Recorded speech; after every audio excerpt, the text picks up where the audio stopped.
Okay. Sweet. Everybody having a good event so far? Yeah. Well, for those of you guys who I haven't met, my name's Mike. Money Mike. Not Nick. I'm Nick Guerra, and that's Mike Greco, wherever he is over there. Yeah. No, so I'm Mike Guerra. Nick Greco introduced me to the business back in early 2021. And so for those of you guys I'll briefly go over my story because I'm going to do something a little bit different today. I'm going to roll through some slides of just things that I think are super important on this. And I don't know who was there last time, but I did a talk on build through, build with, all that kind of stuff. But I want to get into like more details on, how I cold market prospect people, how I build the relationship with them, how I get them going, all that kind of stuff. And then also the last 15, 20 minutes, I want to open it up for questions because I have a lot of people that will either Facebook message me or stop me in the hallway. And, some of you guys, how many of you guys out here want to build an agency either right now or at some point with the Alliance? Okay, cool. And so for those of you guys who don't really know our story, so basically, and there was a group of us, where Dan was there too, but Rachel, Panda, Dave Fleming, aka DePanda. We were in a previous business that we built for 8 or 9 years, and it was in the travel industry. And long story short, COVID and travel, it did not mix together. Yeah, what's up, Kadari? What's up, baby? It did not mix together. COVID and travel did not mix together. It'd be like starting a VCR company right now. Like that's not good timing. You know what I mean? So one thing led to another. Nick got in. He started killing it, and we went from there. So what ended up happening to me, Nick told me back in December that he was going to do this of 2020. Didn't do it, whatever.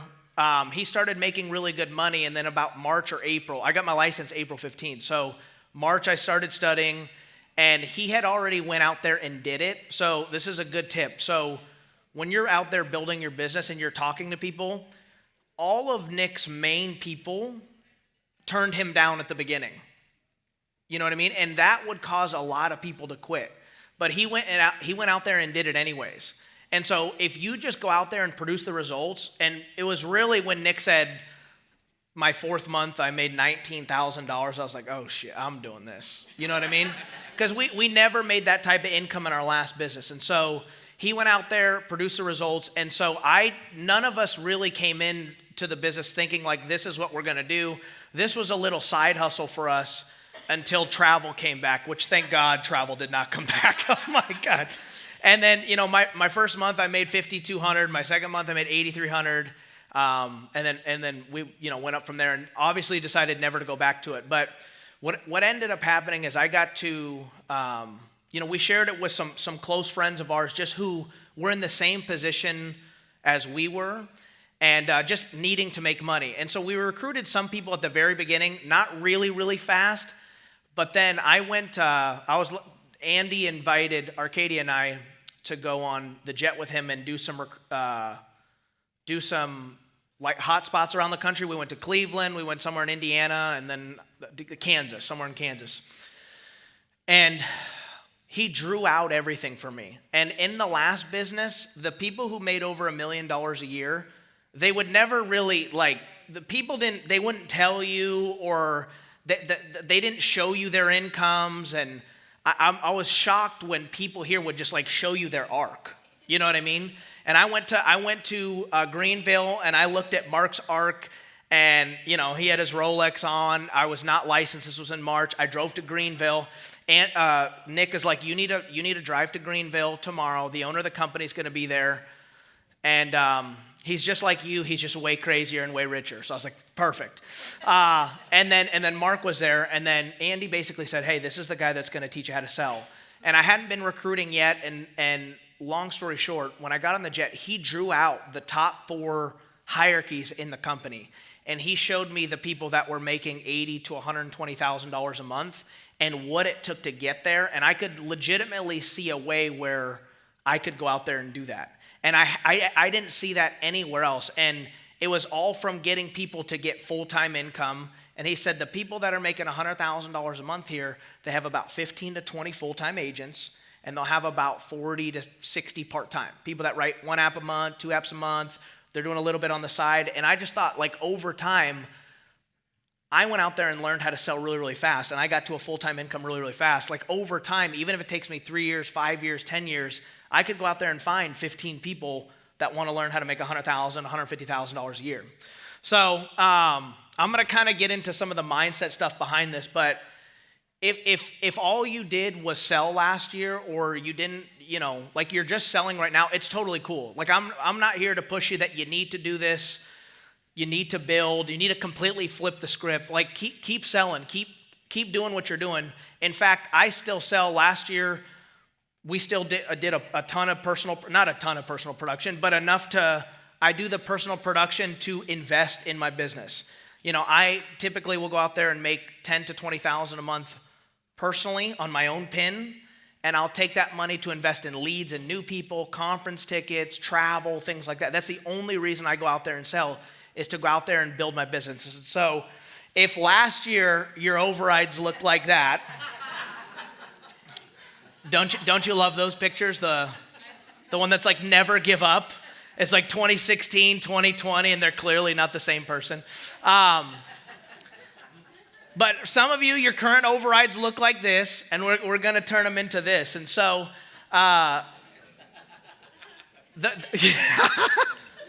if you're going to start like me with this gut, but you're going to get like Andre if you do this system, okay?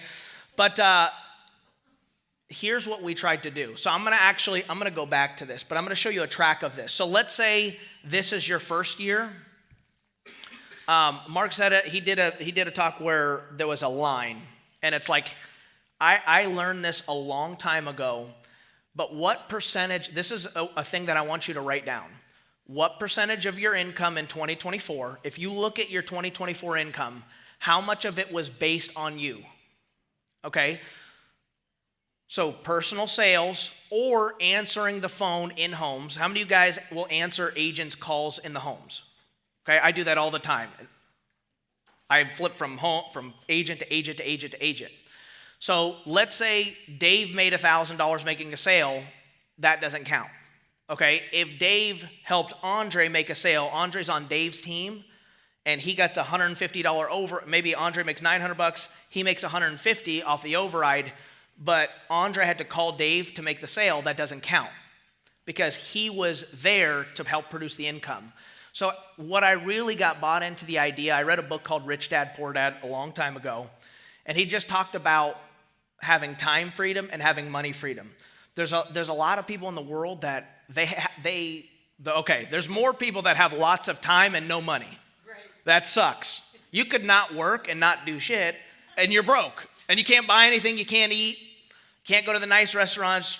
You're not going to Micocino over there, you're going to Taco Bell, right? Okay? If that. So, and then there's the other side of the spectrum where we all know people that are doctors, they're attorneys, we know they own this type of business, they own that type of business, and they kill it. Like, they make $400,000, $500,000, $800,000 a year. They make a ton of money. They have multiple homes, multiple cars, they've got the boats, the jet skis, and they can't hardly use them because they're always working. So I read this quote a long time ago from Warren Buffett that said, true wealth is time and money. One without the other sucks. And we've all been on the one side of the spectrum. Most of us have at least had no money. How many of you guys been broke before?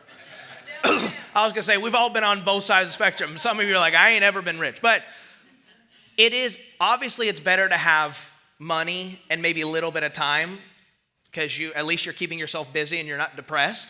But you really want to get to a point where if you draw a straight line and you want to move up and down the chain of what percentage of my income came from me. And if you look at, like, if you just take Andy, for example, if Andy wanted to go to Abu Dhabi or to Mars or got with Elon Musk, and he just disappeared for 2 months, his income's going to stay about the same because that's not going to control what Dan's doing. Doesn't matter. Andre's, because he decides to go do something else, or if he wants to become a monk or a pickleball player or whatever, Andre still has to make his dials. Sean Boone's going to make his dials. So what he's done is he's built a system that even when he stops, his money doesn't stop. And I've always searched for ways to do that. I've wanted to find a way that when I stop working, my money doesn't stop. How many of you guys like that? Okay, and there's not a lot of ways you can do that. You can do it in real estate. You have rental properties, but there's lots of headaches that can go into that. There's hurricanes, there's floods, there's your tenants cannot pay. There's lots of, here, when you build an agency, people are going to go out there. You get a percentage off them, and they're going to go out there and do it with or without you. So what we've tried to do from 2022, and I'm going to go over this, and I'm not showing you this. Look, there's people that have way better numbers than me. This is my first 3 years in the business. But I want to show you what I think about every single year. So my first year in the business, and you can factor in maybe, I think, 16% chargebacks for the team. So it's a little bit less than that. That's actually deposited in the bank account. But I wanted to show personal overrides, glow, renewal, and all that kind of stuff. So the first year in the business, if you look at it, it was 55% personal sales. Do you guys see that? So it was 134, and then the rest, it was mainly most of my income came from me my first year, 55%. Okay, and then the next year, 2023, it was 46%. I still sold more, but recruited more. I hired more people, whatever you want to call it, and the overrides and the glow went up. Okay, and then last year, I sold even less, but still made more money, and it was at 32%. Good job, Mike. Okay. And that's by the way, there's people that have way bigger numbers in that room and in this room than that. This is my first 3 years, but the point is when you look at what you're doing, if I have to answer the in-home call, and yes, you have to do that for a while, but the goal is when you answer those in-home calls and when you're teaching people and when you're training people, you're doing that so that they can get off the nipple at some point. You want to get people up and running. You want to get people buying their own leads, doing their own thing. Because if they don't ever buy their own leads, they don't ever do their own thing, they're not going to make money anyways because they're dependent on you. Okay? The people that make the most money on my team, they do their own thing. You know what I mean? People that make the most money on Nick's team, they do their own thing. All right? People that make the most money on Andy Albright's team, Mike Leventovich, he doesn't have to tell them, hey, Andy Riddle, did your team buy leads this week? Like, that's not a conversation. They're different conversations. So when you are thinking about what you want to do for 2025, go back and look at, if let's say you didn't build any business in 2024 and 98% of your income was based on you, how can you get your income from 2025 to be 10% higher? So let's say you made 100 grand last year and 95 of it was from you. How can we make 120 this year and 35 of it was from somebody else, right? You guys realize that's the reason people franchise Chick-fil-A's and Starbucks and things like that. The average Chick-fil-A right now is a little over $2 million to franchise it, okay? The average Chick-fil-A will net you about $200,000 to $400,000 a year, depending. But you have to have $250,000 down, and you borrow the rest out. You don't actually turn a profit for almost 12 years. But after that, you're making $200,000 to $300,000 a year, and you're not in there making the sandwiches. You're not in there dealing with mad customers. You're not in there saying my pleasure. You're overriding a system. You know what I mean? And I know people that live where I live they franchise McDonald's, and their philosophy is like, I can go find money, put money into this, and franchise something, and one day down the road, I'm going to turn a profit on it and make $200,000, $300,000 a year for nothing. You know what I mean? And here, you don't have to have that type of capital and investment. What it is Mark introducing Nick, and then teaching Nick how to sell, and then Nick introducing it to somebody else, and all you're doing is you're teaching people the basics, okay? So, and you can make a hell of a lot more money than $200,000, $300,000 a year off doing that. And so, that's what I want you guys to think about. Before I get into some how-to stuff, and I'm going to answer some questions on this, think of, okay, if 2022, my income was all based on me, Like, if I didn't work that day, I didn't make money. How can this year you keep moving up? And track this stuff. Unless you want to be in the same situation every single year. I've been asking people on my team, and I've been looking at my goals. I'm like, I looked at what I didn't do right last year, what I could have done better, what I did well. And, most of you guys, it's January. Like, you made your New Year's resolutions. Some of you guys made about the same money that you did last year. Are you cool with that? Are you not cool with that? Do you want to be, you're going to be somewhere in a year or 2 years. Do you want to be in the exact same damn boat? Okay? I hate to break it to you. The president's not going to solve your problems. Donald Trump ain't dialing your leads. You still got to go up there and do it, okay? Look, any of that stuff, like, people think that you've got to go out there and make it happen. People got rich when the Democrats were in office. People get rich when the conservatives. Obviously, you have your own opinion on who you like, of course. But I'm saying someone else ain't going to save you. You got to make the dials. You got to go out there and do the work. You got to go out there and talk to new people and build your income. And so take note of that. My goal this year is to get that to, say, 550 and have it be at about 20%. So, again, go out there and read this book, ESBI. You guys have heard of this. There's 4 types of ways to make money. This is the way I like to explain it. I'll give you real life examples. 95% of people are employees. They trade time for money. You work, you get paid. You work, you get paid. You don't go to work, you don't make money. Okay? You're either hourly or salary. Self-employed, which is what is insurance, it's the same thing. You could not work. You don't have a boss. You can't get fired. I mean, I guess if you signed, you'd have to be stupid, but you could. But you sell a policy, you make $600. You sell a policy, you make $400. It's based on your own activity. So you are still technically trading. Now, again, it's better with insurance because we get renewals. We get clients who call us back 3 months later, and their grandma needs this. So there is some reoccurring income to that. But if you talk to someone who's been just selling insurance for 15 years, and they still have to sell insurance, they would have wished they would have did what Nick and I are doing and what some of the other people in the other room are doing, where they have an army of people out there doing it. And if you went to Bora Bora or the Maldives or you do whatever for the next 3 months and your income stays the same. How many of you guys would like to take a permanent vacation and just your income stays the same? Amen. That's true freedom.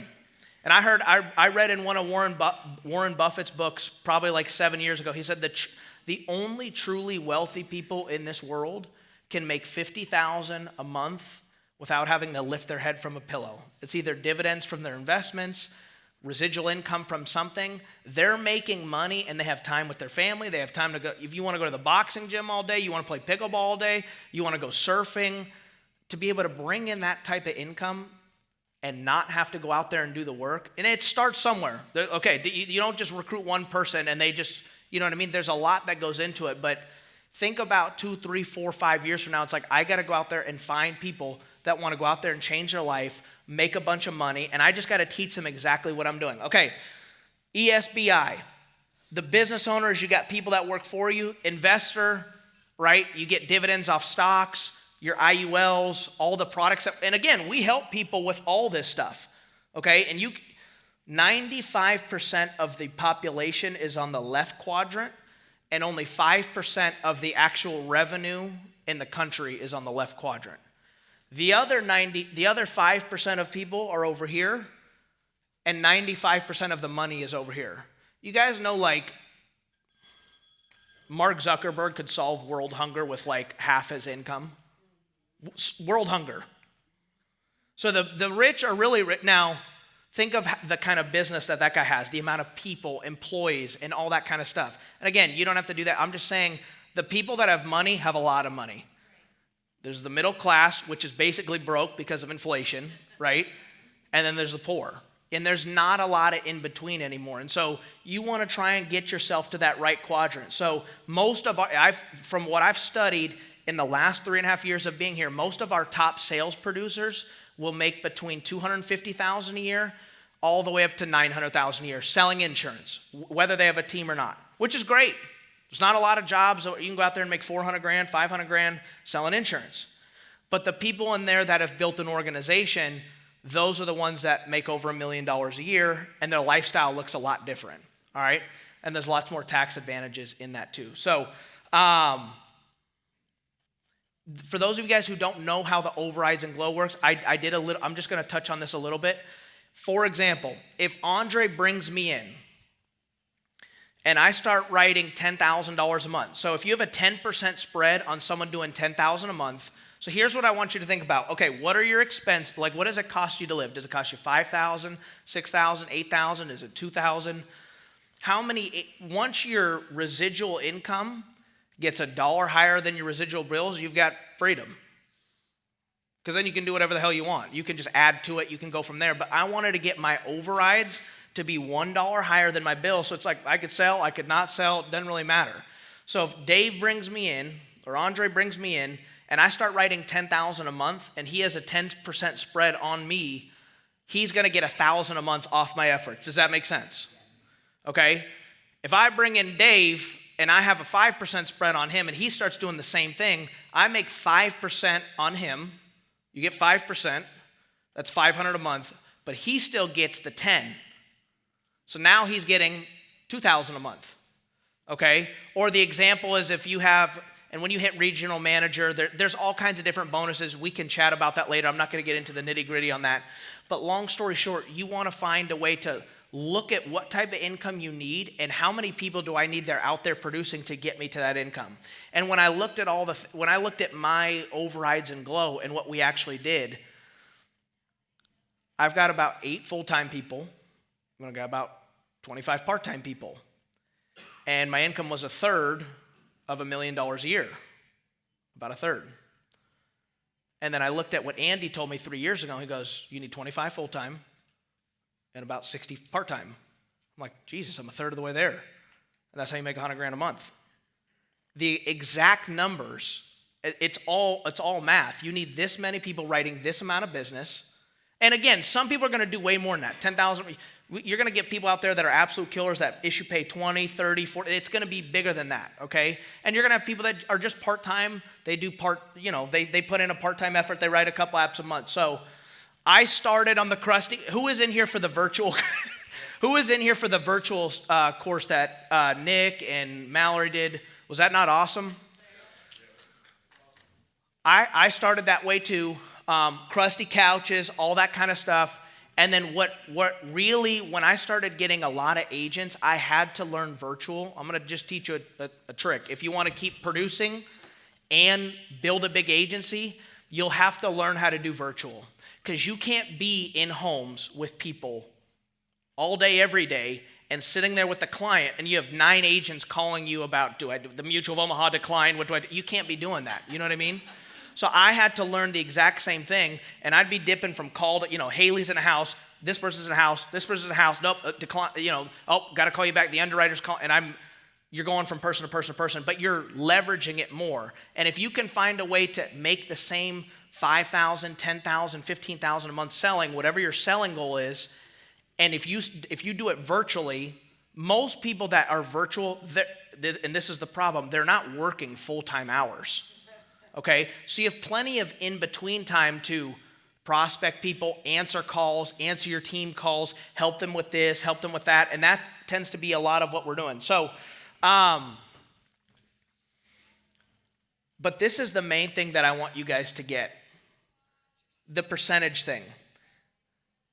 Because I'm going to get into some questions, because I never get really time to do this, but think about what you want to do for 2025 team-wise. And if all you want to do is go out there and make $100,000 selling yourself, 150, sweet, we love you. Your manager definitely loves you, trust me. We're out there looking for high production, low maintenance people. How many of you guys have some low production, high maintenance people on your tail? Double hands go up. Those suck, so you don't want that. That's what you want, but you have to be there for every call. You have to be there in every situation. You know exactly what they go through when Edna kicks them out. That you go in there, you write the app. They charge back. Like, you've been through all that stuff yourself. You know it sucks. But you can, once they get good. When you get good at this business, it's so easy. You can go out there and print money at will. And I remember Mark telling me that. I'm like, yeah, no. Everything I write, and partly because I sucked, I was writing everybody. In my first 3 months, I was writing everybody guaranteed issue. I was like, oh, they're all getting approved. He goes, dude, that's guaranteed issue. It's guaranteed to issue. And they were all charging back because they were getting replaced. That's neither here nor there. But think about that. Okay, so what are some questions that anybody have that either you're trying to build an agency, you're struggling with this. Do we have a microphone? You mentioned cold market prospecting. Can you dabble in on what your process is? Okay, I'll give you 2 examples just recently. Please. Yeah, I do a lot of it on Facebook, and I'm going to give you a great example. On the way here, you just have to have your ears open to it. So on the way here, I'm getting on the plane, Delta, Atlanta to Dallas, and there's a girl who's about 28 years old. She's got her headphones in, and this is I think this is like a total act of God thing. But I was listening, and I was ready, and I did not feel like talking to this girl, Bailey Parker. And who knows what's going to come from it. You guys will probably see her welcomed in the Facebook page next week. But I'm on the plane. We're going down the runway, and I hear her talking. Basically, she's a talent producer, whatever. She hires girls. She was coming here to get girls to do boutique stuff. She lives in Auburn, Alabama, and she was talking to her dad on the phone I really need to find something else to do to bring in extra income. It's just really, really hard with that. Now, most amateurs are going to just jump at that. Oh my God, have you ever thought about getting you know what I mean? That kind of thing. So what ended up happening is I'm listening to the conversation, and it just so happens to be I'm in seat 25, she's in seat 24. And I already I didn't want to talk to her because I'm like, oh, she's probably going to, all the reasons why you don't want to talk to me. She's probably going to think I'm hitting on her. She's a cute, good-looking girl, whatever. And she sits down, and I tap on her shoulder, and I said, hey, I couldn't help but overhear that you're looking to make extra income. What are your skills in? What line of work are you in? And she tells me, and I just keep, and I don't bring up anything that I do. I keep asking her. And then eventually she says, what do you do? I say, I own an insurance agency, and I have agents all across the country. I'm going to Dallas to network and do this and this and this and this. I said, have you ever thought about, this is before. She told me the reason she's looking for something else is because now she has an 18-month-old at home, and she has to travel all the time for her current business. She's like, I need to find something I can do from home. These guys just did a great talk about selling from home, okay? And I said, hey, have you ever thought about getting your insurance license? Most of our full-time people make between $120,000 to $200,000 a year, and our part-time people make $30,000 to $60,000. Are you looking for something flexible? Are you looking for something more lucrative? What are you trying to do? She goes, that's crazy that you say that, because my dad's always told me I should do insurance. But it was just a conversation that my ears were open. And I didn't, sometimes when you don't want to talk to somebody, but they look sharp, and I was just like, just do it. You're speaking on stage today about doing it, just do it. And I did, and it was and I don't know what, she might be nothing, but those situations happen all the time where people are around you, sharp people around you, and people are like, where do you find people? In America? Oh, they're all over. Do you guys realize, for the people who work jobs, there was a statistic I saw last year. 82% of every employee in America believes they're underpaid and they don't see themselves at that current job for more than 2 years. 82%. So it's just have a conversation. And so I always made it my point to go out there and kill it in the business and get my team killing it. So all I didn't tell her anything about my income. All I did, I showed her Aaron's paychecks, and I showed her Aaron's story. I showed her Janet's story, and I talked about Mallory's. I pulled up yours. I said she was a teacher, and I just showed her the incomes of people on her team who are selling part-time from home. She goes, that's amazing. Can we schedule something? So I have a Zoom with her on Tuesday. But those opportunities are out there. Okay, I don't know if that helped. That is cold market. But then But it was kind of more warm because you're sitting right there. But we've talked about this a couple of times, but you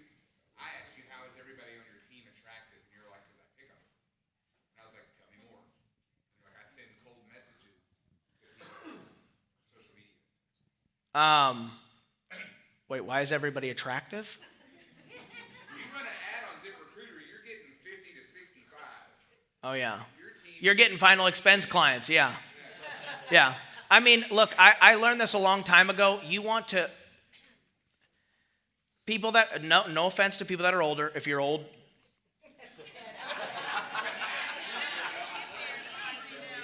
By the time, first of all, they already have tons of bad habits. If they're on ZipRecruiter or if they're 50, 60 looking for, and again, there's exceptions to everything. I'd rather go out there and find someone that's 22, 25, that they've worked in corporate America. They got a job for like 3 or 4 years and they've gotten their teeth kicked in. They're like, this sucks. I want to make a shitload of money. They either have no kids or young kids. They can work, they can travel, they know how to use a smartphone, they know how to do an e-app, and I don't have to walk them through how to do a wet signature, all that kind of stuff. I mean, geez, I love me some 62-year-old people, but by the time you get them trained, they're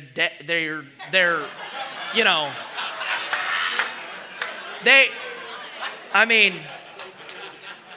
they retire, right? So, but you're also looking, if you go out there, look, everybody you recruit, they're people. So if you go out there and recruit a 62-year-old, their network is like them. If I go out there, and one of the things I wanted to talk to Aaron about, Aaron's really well known in the community. Aaron and Jonathan, they know lots of people. They're super sharp. People like them. They trust them. So when they were brought to the table, it brought a lot of other people that believed in them. You know what I mean? Nick knows really, really sharp people, so there's lots of sharp people in his business. So typically, if you go out there and recruit a 2, they're going to lead you to a bunch of 2s, and you just waste a lot of time. It's spinning wheels. It's like dialing terrible leads. It's like running on a treadmill. You're putting in lots of work, but you're going nowhere. Whereas, you want to do quantity, but you want to do quality too. And it's a healthy balance of like, oh, I'm only going to look for good people. You can't do that because you don't know who's going to be good. So you got to do a lot. You've got to say less to more people, and then when you find the people that are really, really good or have the it factor, you've got to, like a heat-seeking missile, hone in on them. Because people like an Andre or like a Hutch or whatever, they know people that are just like that. Like, if you were to recruit an NBA player, who do they hang out with? Who do the politicians hang out with? Each other. If we were to, like, who does Mark Zuckerberg hang out with? People like us? No, other billionaires. You know what I mean? Drug dealers hang out with drug dealers.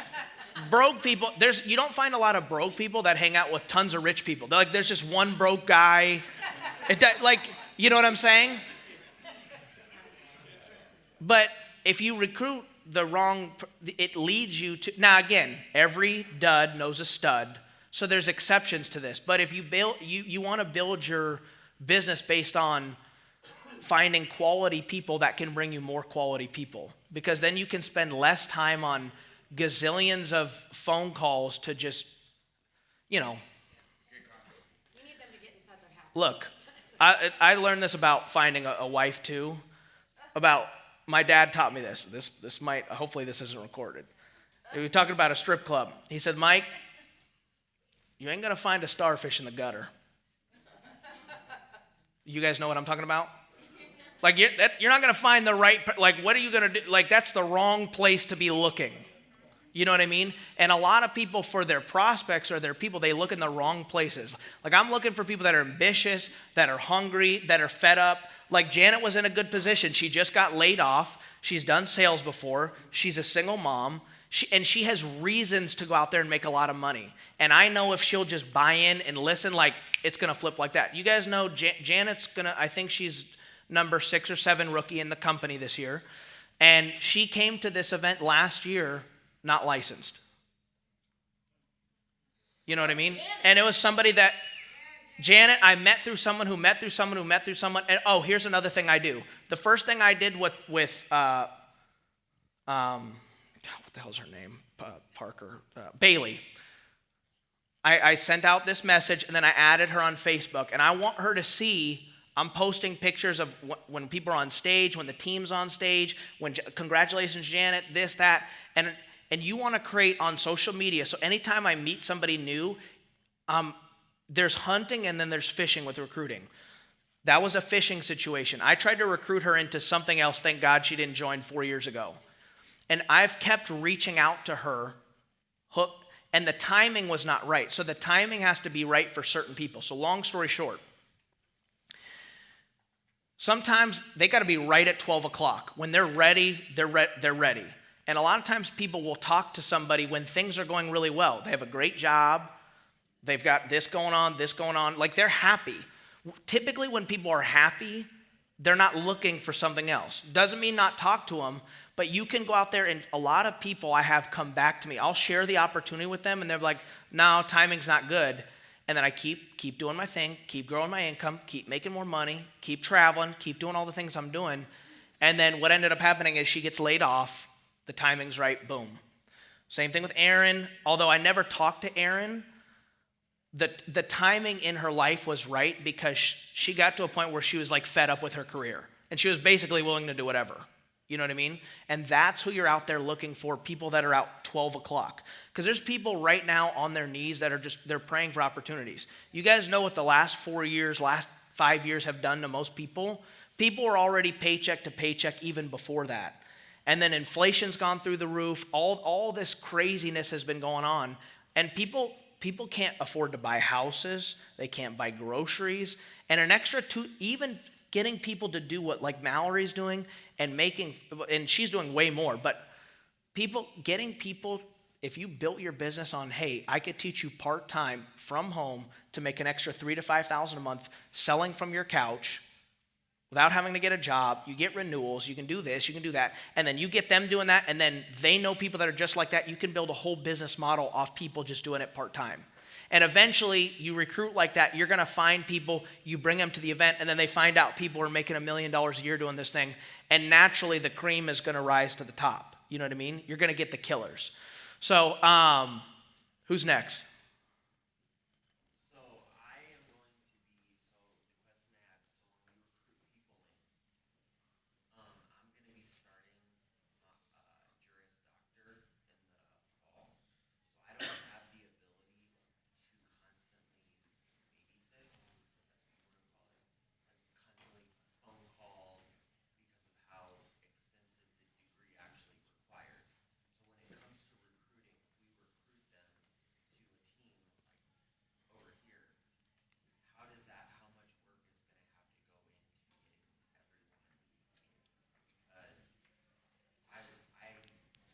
Basically, you don't have time to babysit people. Join the club. He's super busy. Gist of it is he doesn't have time to babysit people. You shouldn't. So I learned this a long time ago. You work with the greedy, not the needy. Everybody needs to make more money. Everybody needs this. But I give everybody the same opportunity when they come in, and I have, like, you're a talent scout for people in your organization.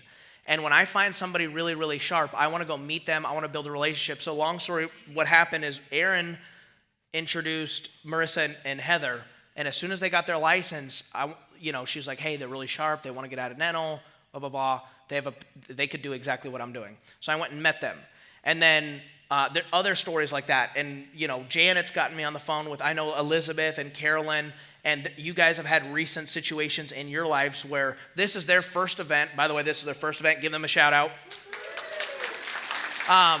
But they're both have had recent life circumstances and situations that make them, that they need to do this. You know what I mean? Or they need something that's like this to get to where they want to go.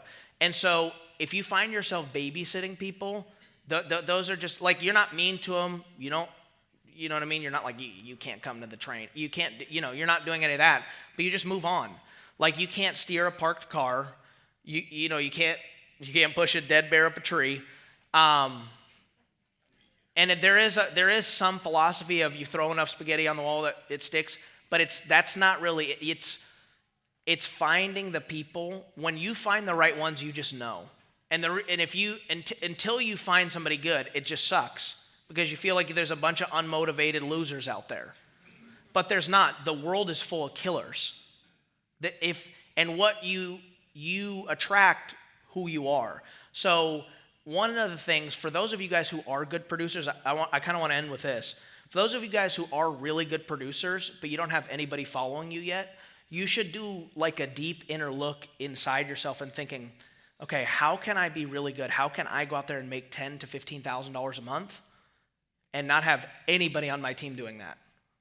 Either they don't like you and want to stick around you or trust you or believe that you're the person to get them where they want to go, or you're recruiting not the right type of people. You know, if you can go out there and all I did was figure, I know exactly how to make $10,000 a month, and I know exactly how many leads to buy. I know how to call them. When they say they've got Lincoln Heritage or Colonial Penn or Primary, I know exactly what to, like, basic stuff. And even, again, we're doing trusts, estates, annuities. There's so many things you can do in this business. But even just off vital expense, it's 10 grand. However the 10 grand in premium comes in, annuities, life, accidental, it doesn't really matter. Your override is that. Why can't people get people doing that? It's because you've got to get to a point where you look inside. It's like, why can't I get people to do what I'm doing? You know what I mean? And a good question to ask yourself is like, would you follow you? Like, are you the type of person, like, if you were to sign up on your team, knowing your work ethic, do you make excuses on the dials? Do you make excuses on the trainings? Do you always have a good, like, would you follow you? And a reason a lot of you guys aren't recruiting or you're recruiting people, but they're not good people, is because it's it just seems easier for certain type of people find good people. They've done a lot of work on themselves. And so just think about, as I come to an end, what you can do better in 2025 to attract better people. It's all about it. When you get someone on your team that consistently goes out there and pays $20,000 a month, with or without you, it's like a business orgasm. I can't explain it. It's unbelievable. And then you got to go find more of them. It's unbelievable what you can do here. I mean, that's my time. I wish I could have got into more, but think about this for 2025. How do I get more of my income to be based on other people and not myself? All the wealthy people in America and in the world, most of their income is not based on them. It's not. The people that have built the biggest organizations, the biggest businesses out there, they've got a lot of people working with and for them. And I hope that helps. Love you guys. Let's take this to the top.